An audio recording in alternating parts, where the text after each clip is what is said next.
Assalamualaikum warahmatullahi wabarakatuh. Sobat Rumi, bayangkan sejenak, berapa kali dalam hidupmu engkau berkata dalam hati, mungkin ini hukuman Tuhan untukku. Saat bisnis runtuh, saat sakit datang, saat orang yang paling engkau cintai pergi meninggalkanmu, atau saat doa-doa panjangmu seolah tak pernah berjawab. Bukankah sering ada bisikan halus di dada?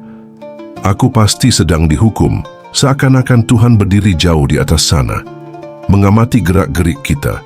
Lalu ketika kita salah langkah, Dia melemparkan cambuk, memberi derita, menutup pintu rezeki, atau merenggut kebahagiaan kita. Gambaran ini begitu kuat dalam pikiran banyak manusia. Tetapi, benarkah Tuhan seperti itu? Para sufi, para pecinta sejati Tuhan pernah berkata, Tuhan itu tak pernah menghukum, manusia sendirilah yang merasa dihukum. Kalimat ini terdengar aneh bagi sebagian orang. Bagaimana mungkin? Bukankah kita sering mendengar tentang murka Allah, tentang siksa, tentang neraka? Namun jika kita masuk lebih dalam ke hati tasawuf, kita akan menemukan sesuatu yang mengejutkan, bahwa semua itu bukanlah hukuman dalam arti balas dendam, melainkan sebuah cara yang sangat lembut, meski kadang perih, untuk mendidik dan mengembalikan manusia kepada cintanya. Bayangkan seorang ibu, ketika anaknya berlari ke jalan raya tanpa sadar ada mobil yang melaju, apa yang dilakukan sang ibu? Ia berteriak keras, mungkin bahkan menampar tangan anaknya agar ia berhenti. Dari mata anak kecil, itu terasa seperti hukuman. Tapi dari mata sang ibu itu adalah cinta. Cinta yang begitu besar, hingga ia rela melukai demi menyelamatkan. Begitulah, kata para sufi, cara Tuhan mendidik kita. Kalau kita telusuri lebih jauh, yang kita sebut hukuman seringkali hanyalah buah dari perbuatan kita sendiri. Jika kita menanam benih kebencian, yang tumbuh adalah kesepian. Jika kita menanam benih keserakahan, yang tumbuh adalah kegelisahan. Dan jika kita menutup diri dari cahaya, yang datang hanyalah kegelapan. Apakah ini hukuman dari Tuhan? Tidak. Ini adalah hukum kehidupan, hukum sebab akibat yang bekerja tanpa pernah salah. Namun manusia dalam keterbatasannya sering menyebutnya hukuman Tuhan. Sementara para sufi tersenyum dan berkata, itu hanyalah cermin. Kau melihat pantulanmu sendiri. Disinilah letak rahasia besar, bahwa Tuhan sesungguhnya adalah laut kasih yang tak pernah kering. Namanya Ar-Rahman, Ar-Rahim, Al-Wadud, yang maha pengasih, maha penyayang, maha cinta. Jika hakikatnya adalah kasih, bagaimana mungkin ia tega menghukum ciptaannya dengan kemarahan semata? Yang kita sebut hukuman sejatinya adalah panggilan. Yang kita kira murka sesungguhnya adalah cara cinta mendekat. Rumi pernah berkata, ketika pintu rezekimu tertutup, itu bukan berarti Tuhan membencimu. Itu berarti Ia ingin kau mencari jalan yang lebih indah. Ketika cintamu direbut, itu bukan berarti Ia menghukummu, melainkan Ia ingin menunjukkan cinta yang lebih sejati. Luka yang kau anggap cambuk, seringkali adalah undangan untuk masuk lebih dalam kepadanya. Maka, mari kita bertanya ulang kepada diri sendiri, apakah benar Tuhan menghukum? Atau jangan-jangan, selama ini yang menghukum kita hanyalah pikiran kita sendiri, persepsi kita sendiri, dan luka kita sendiri. Dalam dunia sufi, perjalanan ini disebut perjalanan cinta. Sebuah jalan di mana ketakutan diganti dengan rindu, dan hukuman berubah menjadi pelukan.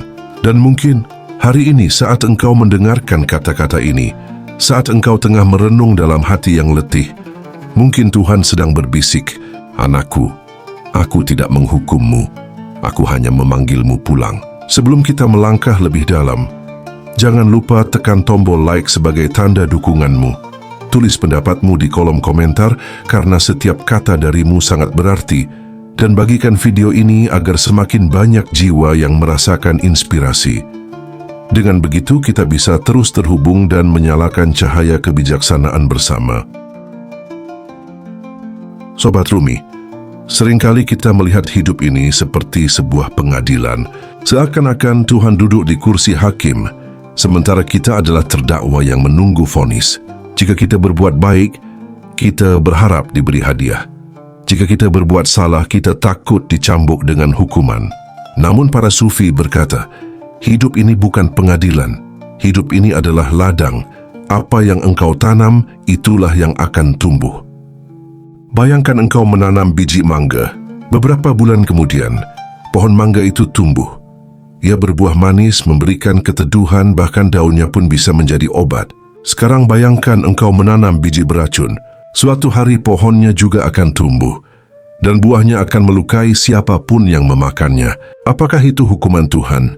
Tidak. Itu adalah hukum alam, hukum kosmik yang berjalan sebagaimana mestinya. Engkau menanam, engkau menuai. Dalam Al-Quran ada satu kalimat yang sangat dalam. Barang siapa berbuat kebaikan seberat zarrah, niscaya ia akan melihat balasannya.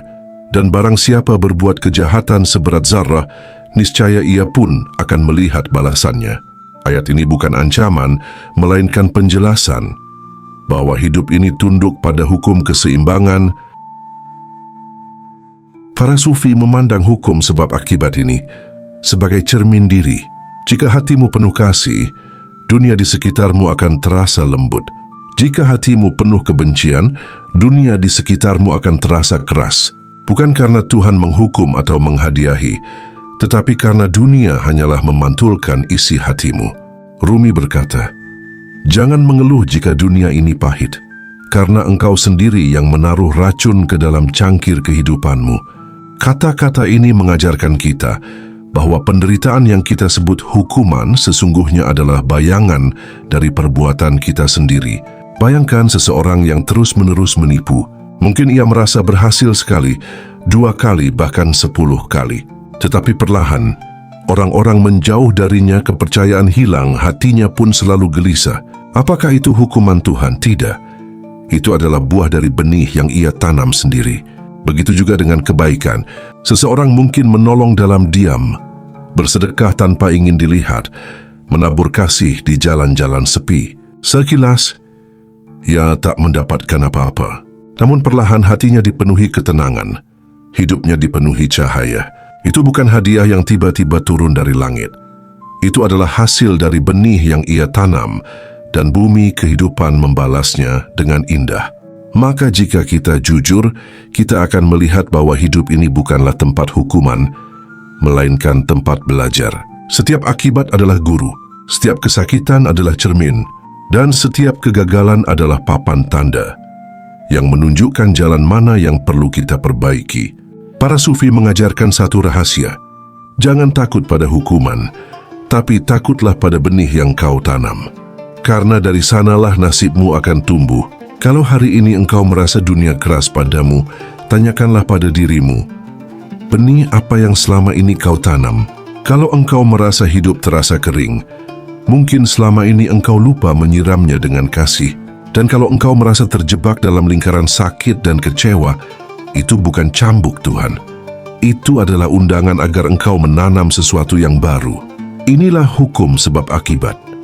Hukum yang tidak pernah salah, tidak pernah pilih kasih, dan tidak pernah berhenti bekerja. Dan ketika kita memahaminya, kita tak lagi berkata, Tuhan menghukumku.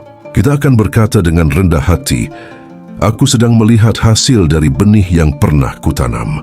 Dalam pandangan sufi, apa yang manusia sebut sebagai ujian bukanlah hukuman, ia adalah panggilan. Panggilan agar manusia kembali, agar ia ingat, agar ia menengadah dan berkata dalam hati, aku tidak sendirian. Setiap kesempitan yang kita rasakan sesungguhnya bukan cambuk, melainkan tanda bahwa ada sesuatu yang perlu dibersihkan, tanda bahwa ada lapisan ego yang harus dilepaskan, tanda bahwa kita sedang diajak untuk kembali kepada inti, kepada Allah, kepada cinta yang sejati. Sufi tidak melihat ujian sebagai penjara, melainkan sebagai pintu. Pintu yang membawa manusia dari keterikatan menuju kebebasan, dari rasa memiliki menuju rasa menyerah, dari ilusi kekuatan menuju pengakuan akan kelemahan di hadapan Yang Maha Kuasa. Ujian bukanlah tanda murka, melainkan jalan bagi cahaya untuk menyapa. Semakin besar luka, semakin besar pula ruang yang terbuka untuk cahaya itu masuk. Jika hati tidak pernah diusik, manusia akan mudah terjebak dalam rasa memiliki. Ia merasa kuat, merasa mampu, merasa semua ada dalam kendali. Tetapi ketika ujian datang, semua ilusi itu runtuh. Dan dalam reruntuhan itulah, manusia mulai mencari yang sejati. Sufi mengajarkan bahwa ujian adalah rahmat tersembunyi. Ia hadir untuk membersihkan hati dari debu dunia. Ia hadir agar manusia berhenti mengejar bayangan dan kembali menatap cahaya. Ia hadir bukan untuk menenggelamkan, melainkan untuk mengangkat manusia ke tingkat kesadaran yang lebih tinggi. Ujian adalah bahasa cinta. Bahasa yang mungkin terasa pahit di awal, tetapi manis di akhir. Bahasa yang tidak dimengerti oleh akal yang sempit, namun dipahami dengan jelas oleh hati yang lembut. Sebab di balik rasa sakit, ada kelembutan yang menuntun. Dan di balik kehilangan, ada keutuhan yang sedang menanti. Maka ketika ujian datang, jangan terburu-buru berkata, Tuhan menghukumku. Katakanlah dengan rendah hati, Tuhan sedang memanggilku pulang. Ia ingin aku mendekat. Ia ingin aku kembali mengenalnya. Inilah rahasia besar yang hanya bisa dirasakan oleh hati yang tenang, bahwa ujian bukanlah akhir, melainkan awal perjalanan.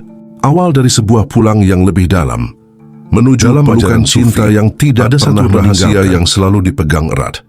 Rahmat Allah selalu mendahului murkanya. Kalimat ini bukan sekadar kata-kata, tetapi inti dari cara Sufi memandang Tuhan.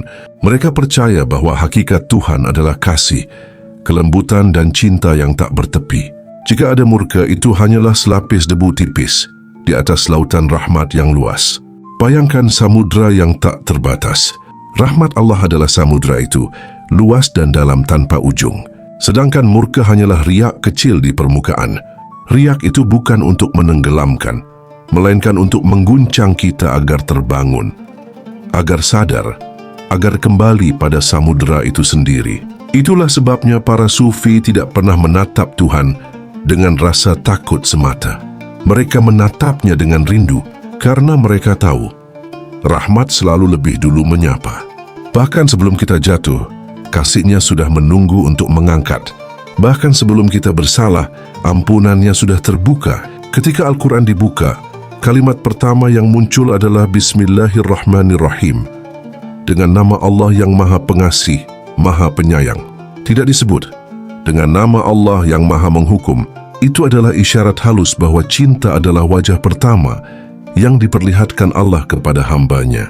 Para sufi juga memahami neraka bukan sebagai tempat balas dendam Tuhan, melainkan sebagai ruang penyucian, bukan cambuk abadi, tetapi proses pembersihan.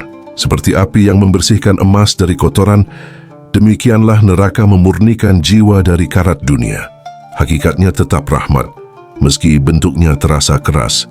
Rahmat Allah lebih besar dari segala murka, sebab murka hanyalah jalan kecil untuk menuntun manusia kembali ke rahmat itu sendiri.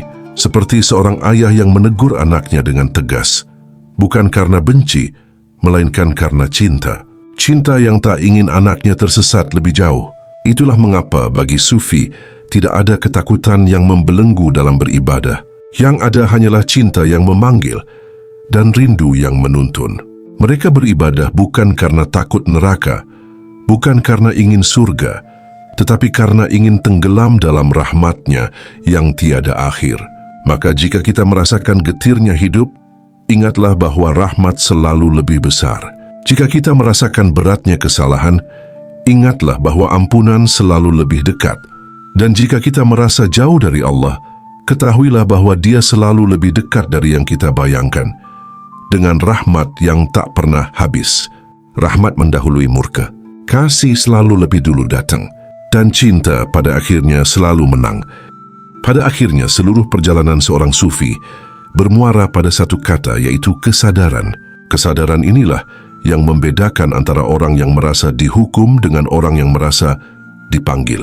Kesadaran yang membedakan antara hidup yang penuh keluh kesah dengan hidup yang dipenuhi rasa syukur.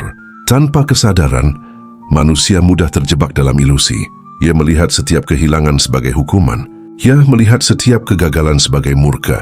Ia melihat setiap luka sebagai cambuk. Tetapi begitu kesadaran hadir, semua berubah. Kehilangan menjadi pintu untuk menemukan keutuhan. Kegagalan menjadi guru yang menguatkan. Dan luka menjadi jendela tempat cahaya masuk. Kesadaran membuat manusia mampu melihat kehidupan sebagaimana adanya, bukan sebagaimana yang dipikirkan oleh ego. Ego selalu merasa, aku diperlakukan tidak adil, aku dihukum, aku dikucilkan.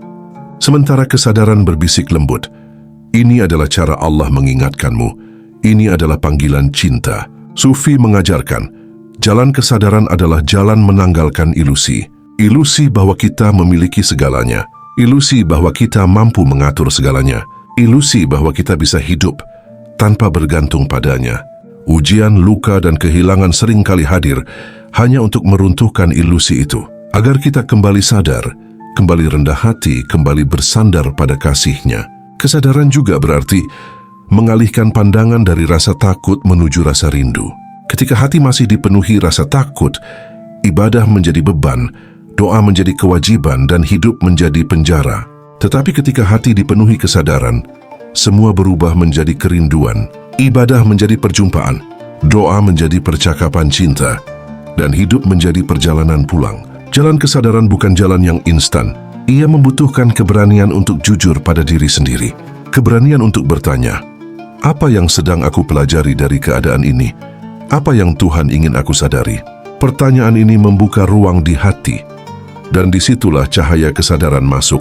Kesadaran juga membebaskan manusia dari pola menyalahkan. Tidak lagi berkata, Tuhan menghukumku. Tidak lagi berkata, orang lain merusak hidupku. Sebaliknya ia berkata, aku sedang belajar, aku sedang dibimbing, aku sedang dipanggil pulang. Inilah puncak dari ajaran Sufi. Melihat segala sesuatu sebagai kasih, bahkan yang pahit, bahkan yang gelap, bahkan yang menyakitkan. Semua hanyalah wajah berbeda dari cinta yang sama. Ketika kesadaran ini tumbuh, manusia tak lagi berlari dari hidup. Ia tidak lagi takut pada masa depan. Tidak lagi menyesali masa lalu. Ia hadir penuh dalam detik ini karena ia tahu bahwa detik ini adalah bagian dari pelukan Tuhan. Dan disinilah kedamaian sejati lahir. Jalan kesadaran adalah jalan pulang. Bukan pulang ke rumah di bumi, tetapi pulang ke rumah yang sejati. Rumah jiwa, rumah cinta, rumah yang selalu ada di hadapan Allah. Sobat Rumi, mari kita tarik napas dalam-dalam. Renungkan kembali perjalanan kata demi kata yang sudah kita lalui bersama. Kita mulai dari pertanyaan sederhana. Apakah Tuhan menghukum kita? Jawaban dari para sufi jelas dan tegas. Tuhan itu tak pernah menghukum. Apa yang kita sebut hukuman sesungguhnya hanyalah akibat alami dari benih yang kita tanam. Jika kita menanam kebaikan, kita menuai kedamaian. Jika kita menanam kebencian, kita menuai kegelisahan. Itu bukan cambuk Tuhan, tetapi hukum kehidupan yang berjalan dengan adil.